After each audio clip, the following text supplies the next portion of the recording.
Welcome to the Java Cafe, Java fam.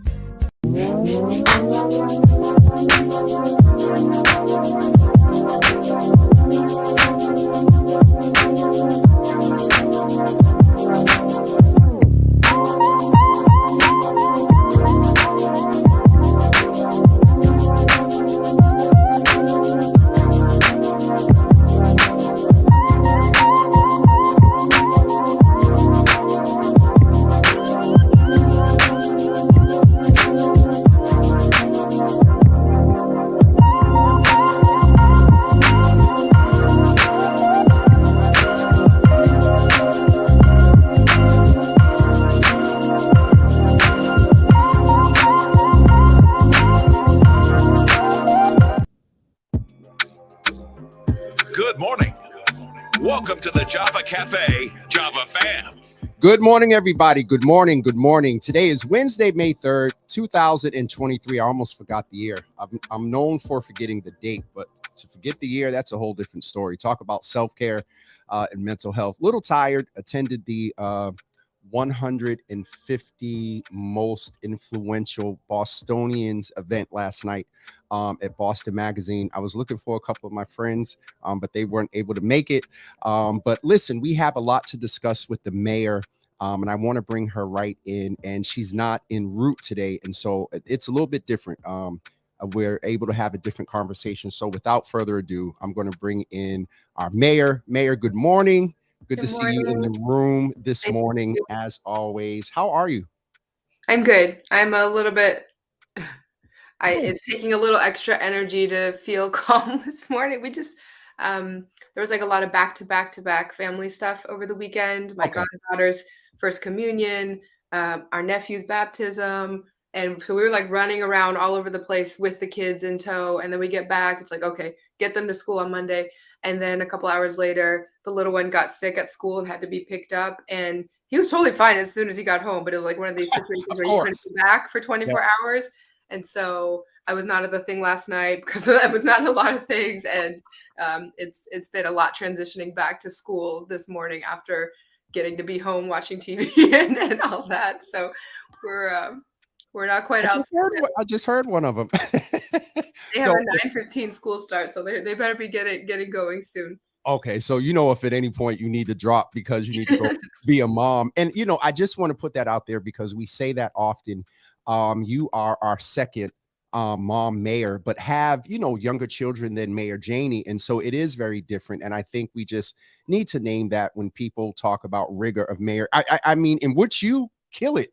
But you have to be a mom and a wife and a caregiver, to your mom as well. And so I do want to jump right in because there's so much to discuss. We definitely have some updates on a couple of things that Mayor, just the nature of things going on is, mass incarceration and violence. But also I want to end with some things that are in place and progressing and some announcements and things that, we can share with community, because there are always going to be other issues with us, but it doesn't negate the fact that there is work going on. And a lot of times in the background and in knowing you don't just drop the drop. You're not going to drop until it's like going to be bang and have a ripple.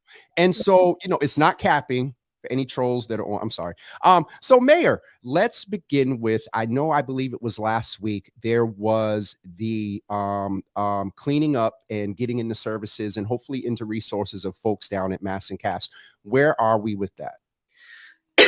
Yeah, so one of the very first things that our administration did now a year and almost 4 months ago was to actually the planning started before that, but the decision to say we just simply cannot continue with an encampment. At that point, it was hundreds of tents, hundreds of people living inside tents, and it's a dangerous, unhealthy environment for people to live in. No running water, no tents that conceal whether someone needs immediate medical services or there was criminal activity happening inside some of the tents where people weren't even living, but were just using tents to conduct some of that business.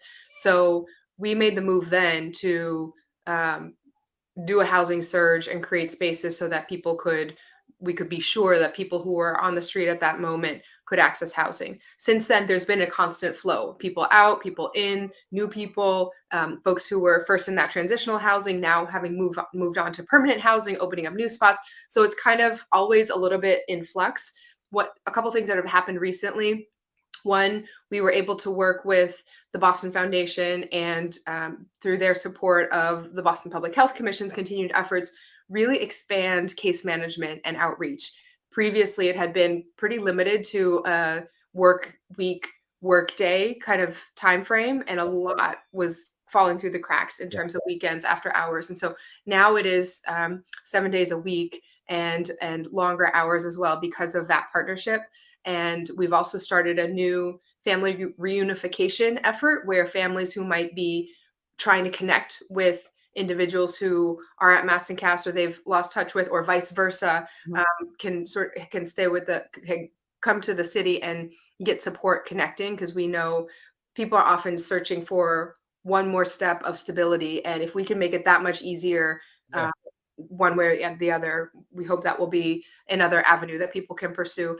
And over the last couple of days, when we have said we're going to continue as the weather gets warmer, and as we've had lots of conversations, recognizing that many people who are out and about at Mass and Cass, in fact, have housing. In fact, have housing that the city has been working with them to secure, and some have housing elsewhere.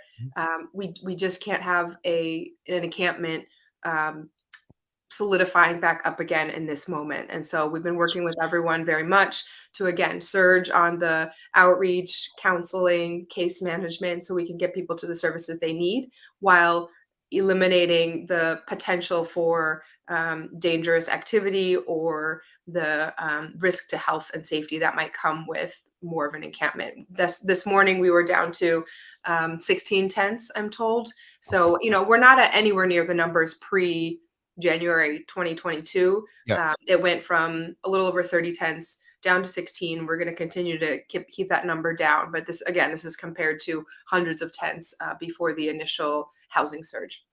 Couple of things there, and there are definitely some questions and comments in the comments. Two major things that it doesn't speak to directly: case management. What is the caseload? How do people access the resources if they're not on Mass and Cass? And I'll try to sum those up at the end. But if you could give us two sort of quick responses, Mayor, with all due. With this new administration, with this new administration and others, how do you see us getting out of the cyclical of Mass and Cass? And I know, the families, those that are dealing with this substance use are all of us weary, tired, impacted by the cyclicalness of this. Yeah. Where do you see the break off, the ramp? Yeah. So I will say sometimes it's hard to remember what is even the right comparison point. We've been in this current situation for basically since 2014, when the Long Island Bridge shut down. Things started to really concentrate in this area. But this was also the moment where the opiate crisis nationally really started to surge. And so it's hard to say exactly, how much would have been different one without the other. I do think that Long Island or some other major regional statewide partnership is necessary to dramatically shift this dynamic. We are doing everything that we can within Boston to serve people who are coming here. But the reality is that a large number of people, including new people every month, are arriving who are not from Boston. And, that is our role, right? That's our role in the migrant crisis. That's our role welcoming new residents from whatever walk of life. Boston has always been that safe harbor for people, but we have to recognize this opiate crisis, just like what we're experiencing with migrant families, is a statewide and even beyond national issue, where the city and the state have to really work together on this, and not just see one of these as kind of Boston's problem. And as long as Boston is doing something on it, it's okay. We really need a comprehensive plan. Long Island could and should be a regional recovery campus, and we're still working furiously on trying to figure out the right mechanism for making the buildings sound again, Yeah. and then services, and then transportation there. Where, because the necessity has been there, as you mentioned it, since 2014, and getting back to that, where you see, I know you can't predict, but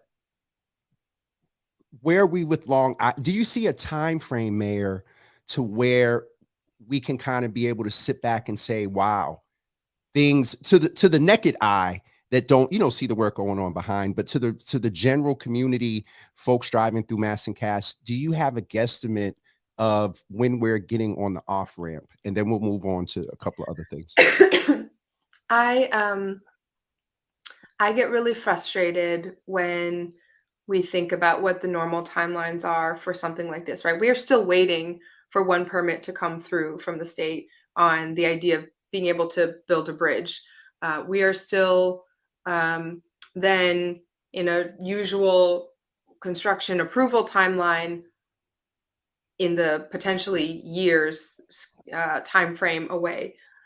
But then I think about how in the Orange Line shutdown, we took actions that usually would have taken months just to talk about and permit and analyze, and just decided that we needed to do it. And the city and the state were on the same page enough that we would just figure out how to get it done in literally 15 days time, shutting down the entire Orange Line and providing alternate transportation.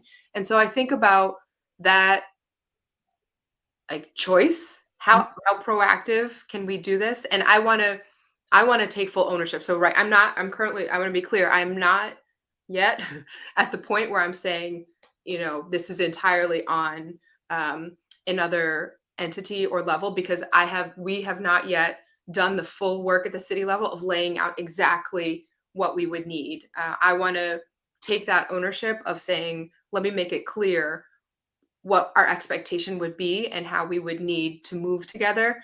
Rather, in a perfect world, we might have another entity at the federal level or the state level, for example, Coordinating, yeah. deciding what to do. It is Mhm. what it is. We're going to put that forward, and we still have a little bit more work to do internally to get all the way there. But I've been getting louder and louder in the calls for more coordination, and really treating this Mass and Cass even as a statewide issue rather than just a Boston issue. Okay. Folks that are commenting on this, and this is an issue, and I don't really engage a lot, but these are folks that are invested, Carlos, Miss Teresa, and a few others around, and have been very active in this space. But there's so much that we have to pack in to a half an hour. And I really want to give you the opportunity to talk about some of the things that are getting ready for the summer and whatnot as well. And also a little bit, this isn't a policy issue, but it's something that's been in the media. If we have time, I want to bring up at the end. Violence. There was the workshop. There's some progress with the healing tour.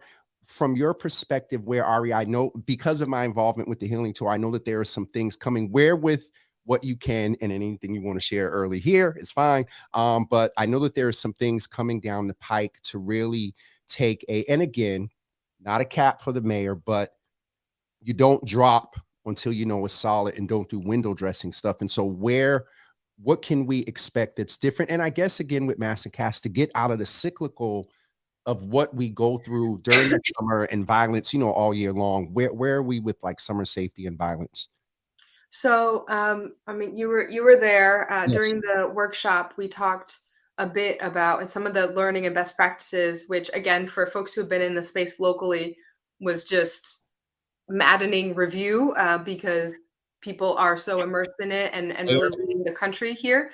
But some of this was, let's kind of force everyone, including those who haven't been as immersed, to get up to speed to a certain level. Part of the conversation was around the differences between person-based, place-based, and behavior-based interventions. Yep. Right? Remember, whether you focus on serving an individual and identifying who individuals are who might need extra intervention and support, do you focus on specific locations, quote unquote hotspots, and organizing community around that? Or do you focus on types of behaviors or actions that can be identified either through the criminal legal system or other flags through a school system or other ways that those might become evident?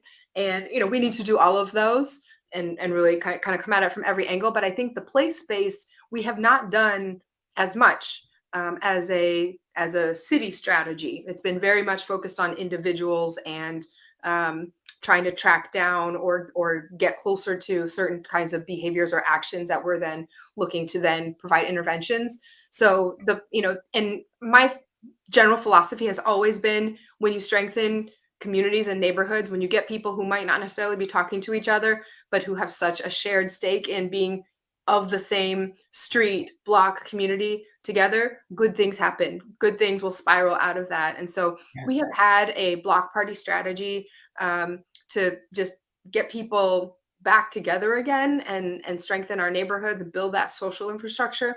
And we're going to make sure that there's a little bit of a focus as well with some grant making that's going to go out for the summer around locations and places, and encouraging organizations or encouraging tenant associations or neighborhood associations to get involved in this way all across the city. Got you, Mayor. Oh, and I will add also, speaking of place-based, sorry, we're really working through Boston Housing Authority and having funding in the budget for a pretty significant step towards their public safety and community safety strategy, and then working through BCYF, Center for Youth and Families, to make sure that some community centers will have later hours into the nights and weekends. And so kind of trying to wrap all that together. I just shared with Ajay and some others, we had a meeting this week that, and then they may ask you and you'll be able to talk about it. That Boston Rocks model had some success in that sort of the libraries, the community center. So Mayor, we know this, that type of service addresses what we call maybe the tier 3 and tier 2 young people, where one incident away, a family member being shot, killed, or non-fatal, whatever.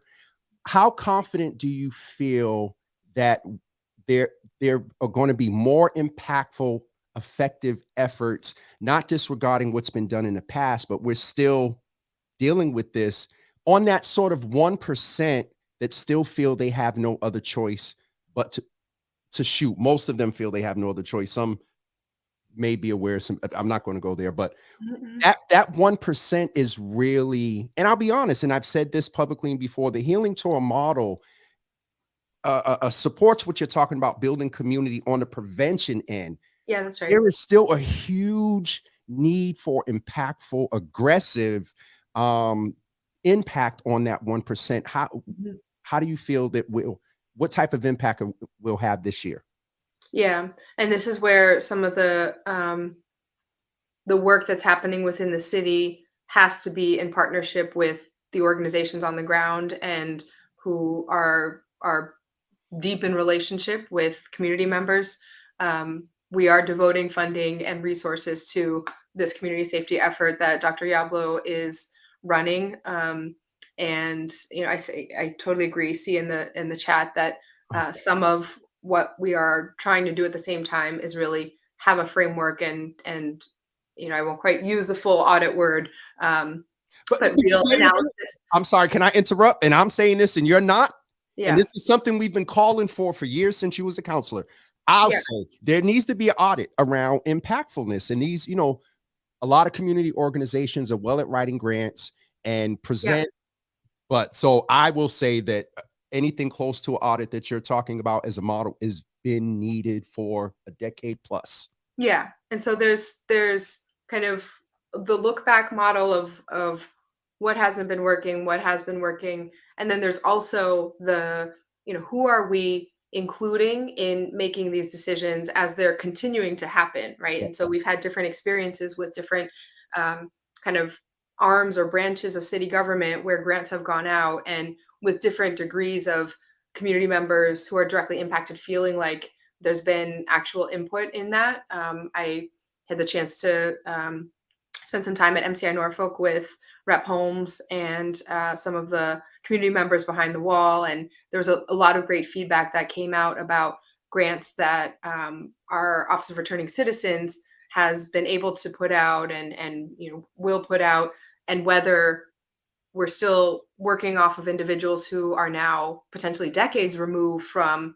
incarceration and living a very different experience of what reentry meant compared to individuals who are coming home today, and what that means in this context. So also needing to, not just check the box on, okay, there's been someone who's been involved, but is it the experience that's continuing to match the changing nature of what we see day to day, especially in the last couple of years. Everything has become a little bit more heightened, a little bit more chaotic. Yep. Definitely understand there. And there's a lot. And Mayor, but I didn't know you were in the comments. And so you can see them. There's one mom who I just wanted to raise, and I've mentioned Chief Malore as well. So hopefully they can connect. And I get this, Sister Reverend Amani, that, and I've moved into this space, Mayor, and some people don't understand it, and you do it as well. And I can appreciate the notion that moving in silence sometimes is not a good visual. She's giving the balance that it's not a good thing, but the visual. And so I didn't know, Mary, that you were able to access the CD. Well, you're in the office, so you can. I just clicked over. It's kind of like they're fast and flowing up, so I'm not catching up. Imagine what I go through as a host looking here, but thank you for citing that. And so it again, I think with those things that I often not try to be redundant, but these are two huge issues that are impacting the quality of life, along with a lot of other things. But thank you for taking the time. And I know it's 9:26. Staff just put the dead absolute last second drop time that I have to go to, because you talked about community. I know that there was the announcement of open streets. If you want to talk a little bit about that, I was honored to be a part of it last year. That's the community piece. And the NAACP convention is coming. So let's try to end on, I don't want to say good note, but let's end on highlighting spaces where there is a more visual, to Sister Amani's point, of progress. Yeah. And you can't, we want to build infrastructure and connections in community that are lasting beyond any single day of the year. But I think if you do it right, events that are one-time events even if they're annual events, can still have lasting impact if they're intentional about who's involved and how community is connected to the planning and actual implementation of it. So can I interject one thing? And I'm so sorry, man. You may remember this. Brad Swain, and I've shared this with a couple of folks in this admin. Remember Mayor Menino? He practiced policy of event-driven policy. Certain events drive a certain level of policy. So when you said that, I'm just like, they do have relevance, and I understand that some, and let's just say that there are some events that just are events, but there are some events that foster on. When you mentioned, I'm sorry, and that's the whole. That's kind of why I'm obsessed with block parties. Is if you can get neighbors even one time to flyer the street together, organize who's going to bring what, shut down the street and be together, things will happen after that can keep that connection going. And so this year there's a couple of there's a range of events that we're really excited about that have that potential to spark and keep people together. We are adding 2 more neighborhoods to the open streets lineup. And so last year it was Center Street in Jamaica Plain, then Blue Hill Ave in Roxbury, and Dorchester Ave in Dorchester. This year we're also adding Maverick and Bennington Streets in East Boston, and then I think Harvard Ave and Brighton Ave in Alston, Brighton. So those will be June, July, August, September, October, one each month. And then Open Newberry is also up and running for more than double the number of weekends. And so we're trying to make that consistent as well. Of course, huge honor and opportunity for the city that the National NAACP convention is coming in July. A lot of planning happening there, and yesterday I had the chance to meet with President Johnson and some of the national board members who were in town during one of their planning visits, and we want to make sure that is not only, again, bringing people in for a one-time thing, but really highlighting, showcasing Boston, and having impacts that will last. We also are excited to see the return of, or a different form of, the Pride Parade back this year. So Pride for the People has been formed, and they're launching the parade and many events for Pride Month. And can we say shout out to Brother Quincy? Yes. Award the other night. Speaking of Pride. Yeah, and speaking of Quincy, they've been it's just a Amplify GSA Yes, is a chance to again similarly build I actually got community in a the video. sustainable way. I Um, might show it at the end. I got the video.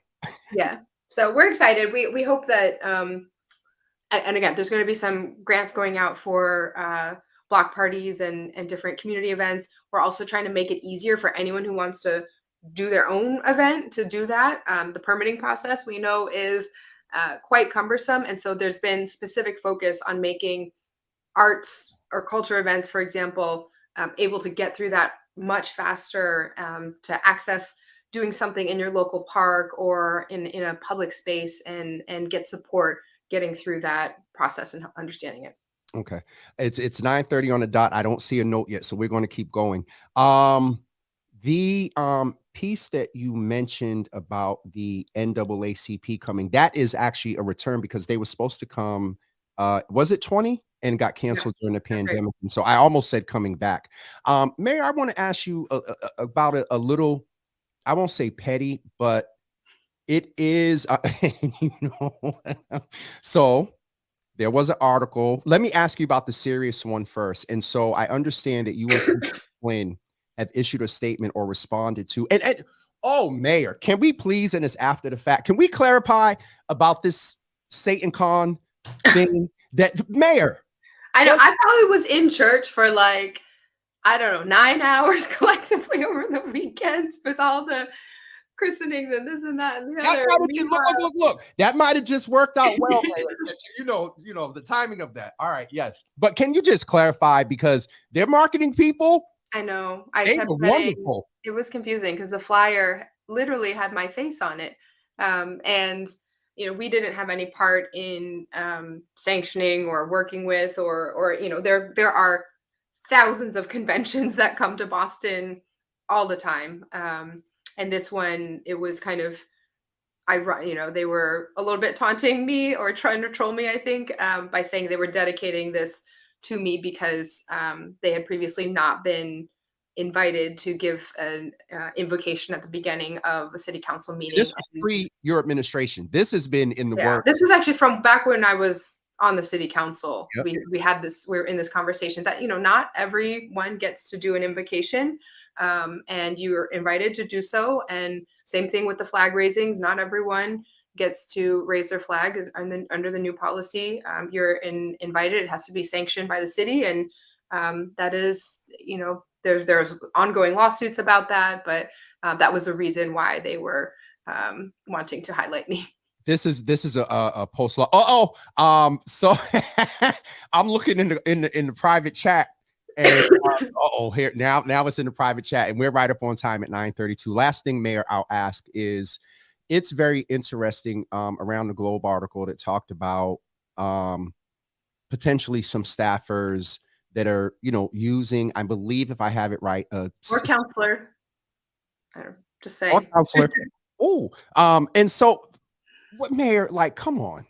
Where is that? And by deduction, I saw the Globe, said there was a comment about everybody except for two. And as you said, or counselor, like, what is your response to that? I said it's a little bit petty, but it does, if that is a subscription paid for by city tax dollars and that stuff is going on, presumably even on city time, like, and we always know we never, they say, don't go into the comments, into the sunken place, but just I wanted to end with the Yeah, I good. mean, unfortunately, whether it was gonna be from a city account or a non-city account or this person or other people, like, this is just the reality of being in politics today, is that our anonymity, the ability to be anonymous and communicate with people has been completely weaponized. And the level of what is accepted now or tolerated and modeled, I would say, by a lot of national figures or other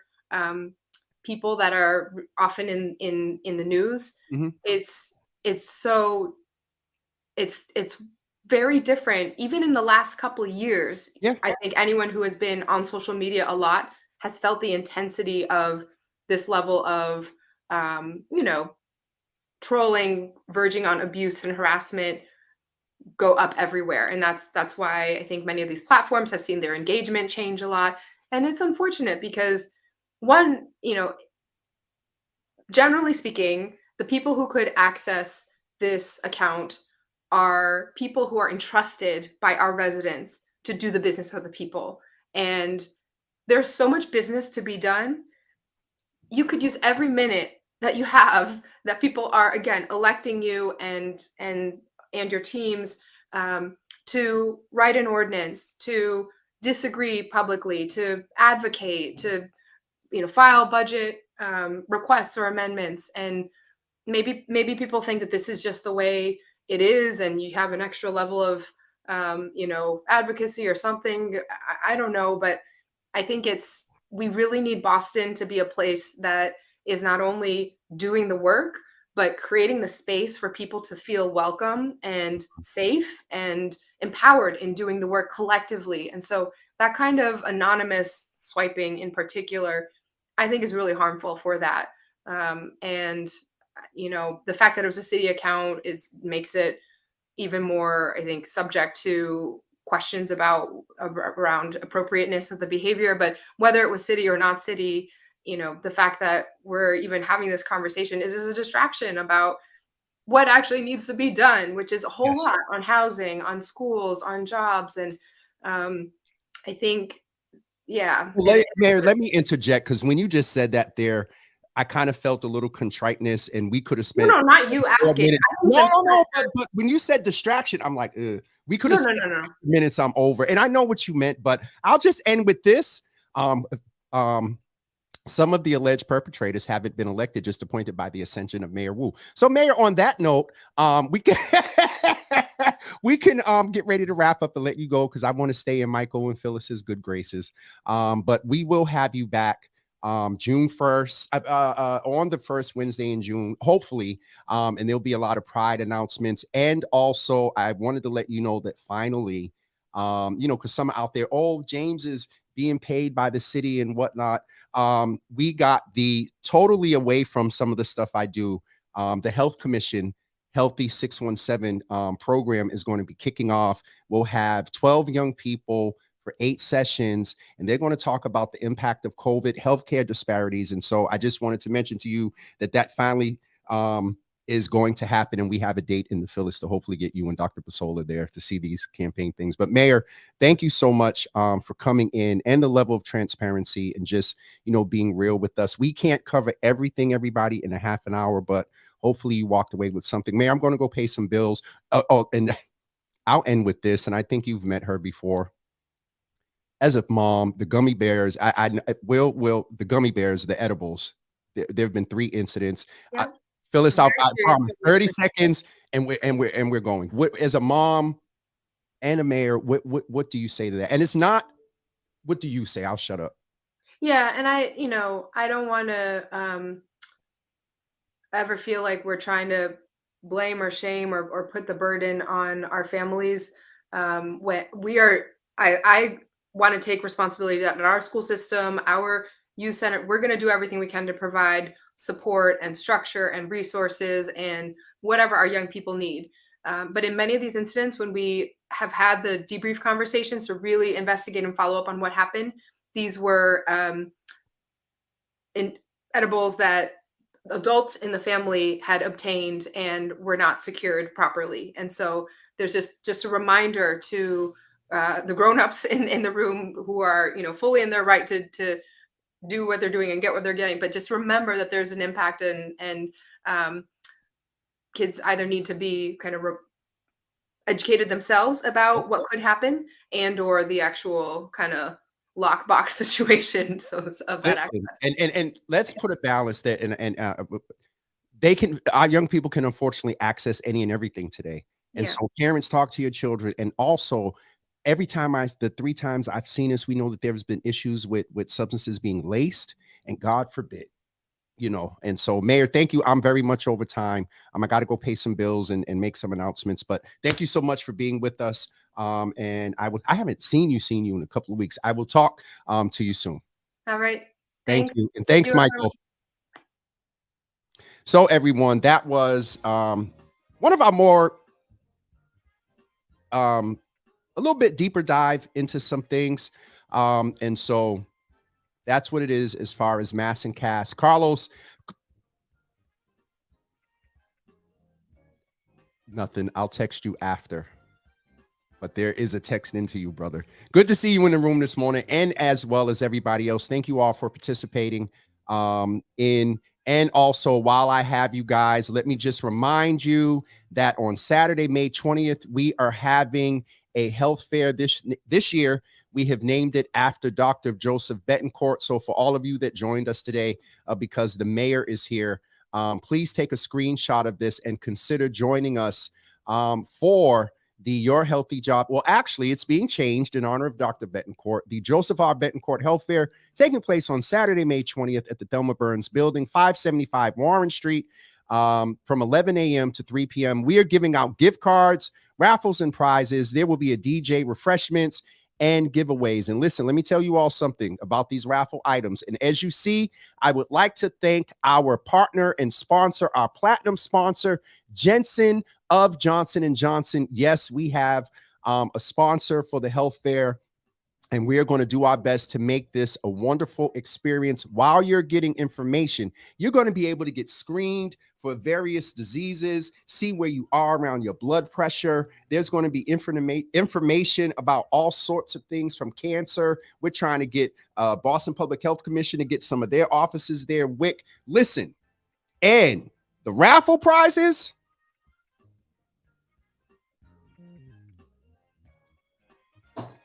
I'll just say one of them is going to be a flat screen TV. So, but how do you ensure that you are eligible? You need to register. You need to be there. I'm going to put a link in here.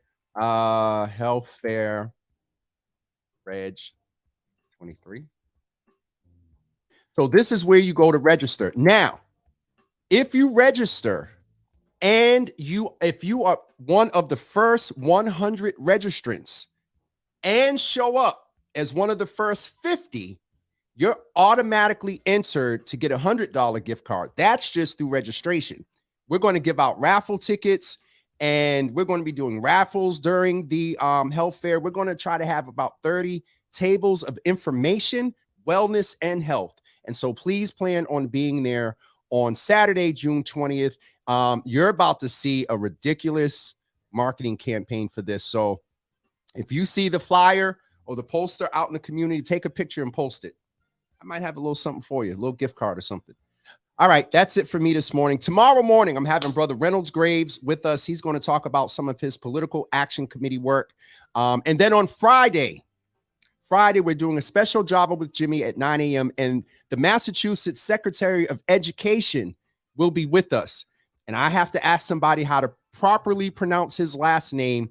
So I'm going to say the Secretary of Education for now, and they'll be with us on Friday at 9 a.m. We're having a special session. Also, some of you have been waiting for the update on the Healthy 617 that I just mentioned. I'm going to be honest. Got a lot going on and have not got the application out as early as I would have liked to. And so I'm considering, I don't know if anybody from the commission is watching, but I'm considering pushing it back a week so we can I need 12 young people that are, and I would like young people that have exemplified some leadership, that have expressed maybe some interest in health or wellness, and also are artists, videographers, photographers, rappers, poets, dancers, actors as well. And so they're going to be with me for 8 weeks. They're getting $25 an hour for 2 hours a week. And at the end, they get $500. And then they're going to launch their own campaign around COVID and wellness for young people. So more information is coming about that. I just need to, I have real help kicking in on the 15th, you all, and we'll make that announcement on the 15th. But if it could have just been yesterday or Monday, up on all this health fair. Don't forget, June 21st, we're also having Java with Jimmy on the Waterfront Cookout. Talked to the team yesterday, and the Family Fun Day at Moakley Park is going to be lit. It's starting at 3:30. So after school programs that are getting ready to close out or whatever, if you want to make it a little field trip on June 21st and bring your young people from 3:30 to 5:30, might be a good idea. All right, I'm going to go in these comments. May 20th. What did I say, Carlos? May 20th. What did I say? Thank you. Sister Amani, thank you, my good brother James. I was not happy with Mayor Wu's approach to violence and drugs that are impacting us all, and I will transparently continue to call her out on it. So I didn't know where that comment was going, Sister Amani. You know, I'm in real time. And I mean, you do need that, and the mayor has appreciated that. You know what I mean? And so Boston Real Media is just getting in here, bro. Well, y'all, I don't know who's in today. I'll say bro or sis. I'm sorry. Y'all missed a very interesting conversation. Oh, Sister Amani, I only do this twice a year, but because it's you, now, here's a quick way, but if it needs to be a formal way, let me know and I can sidebar with you. Now, for those that are watching and just going to see this pop up, Sister Amani asked, and I'm obliging just because it's her. I'm not on here fundraising or anything like that. And so, Sister Amani, I put that in the comments. There it is there. That is the Cash App. If you want a more formal way of, you see, don't mess me up. If you need a more formal way, the Louis D. Brown Peace Institute is my financial conduit, and you can make a donation to them and just cite, if you use the website where that says in the name or memorial of a loved one or a note, just write Java with Jimmy. And again, it's just weird because people have told me to actually fundraise and I'm just, not there. But Sister Amani, just because it's you, yes, ma'am. Okay. You don't really mess me up.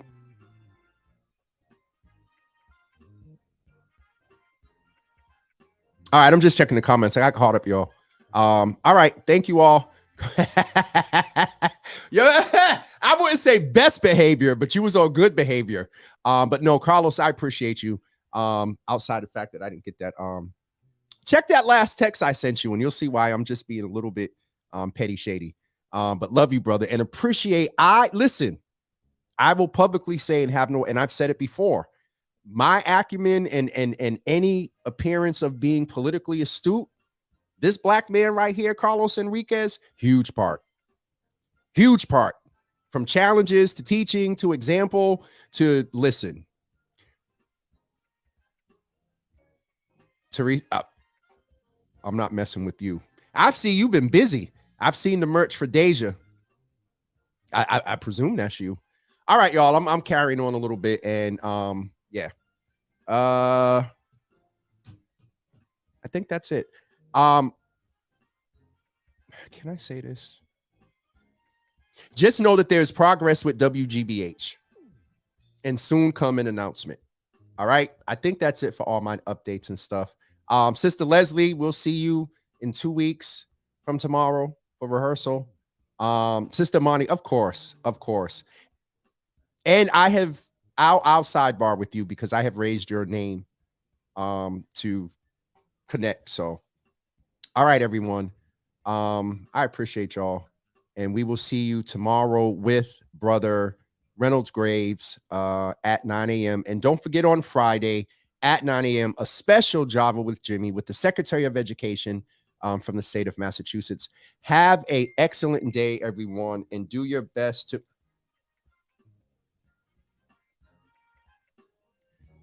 Sister Amani. All right, y'all gonna make my eyes moist. I'm getting off of here. I'm gonna go ahead. I seen a video with Karen Clark, and she got ready to apologize for something she was gonna say. Hell no, I'm not.